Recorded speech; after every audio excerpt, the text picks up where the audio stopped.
My father was a fun-loving man, very cheerful and lively. He didn't let anything get him down. He was not ready to go.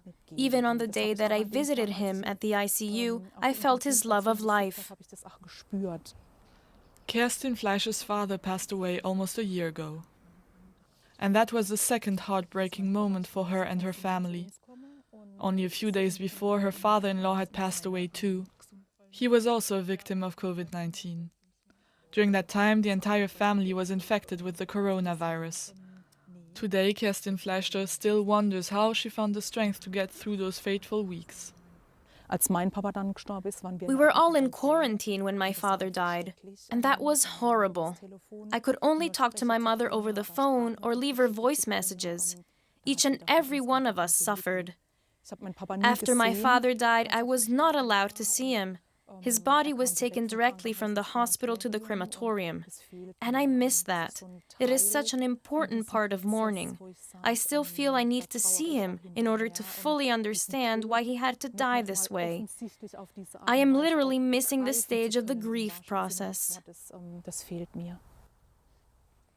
It's not like Fleischer was a stranger to mourning. It's actually her job. She is a grief counselor, and more people whose relatives have died from COVID-19 are coming to her.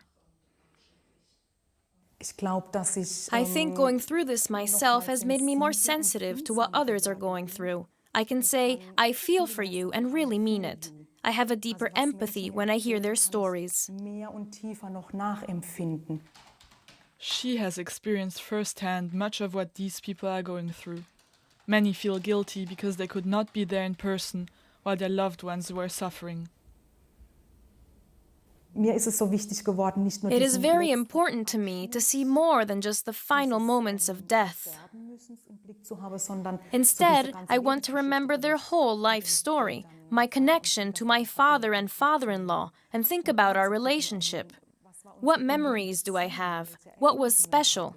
And I try to communicate this way of dealing with grief to those I comfort as well. She still can't fathom the fact that hundreds of people in Germany die of COVID-19 every day. You experience your own life in a different way when you realize that other people are going through the same things as you are.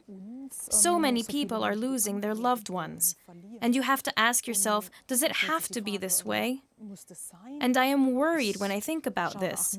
I hope that every individual will also take responsibility for society as a whole, that they will act responsibly so that we can fight against the fourth wave and get control of the situation.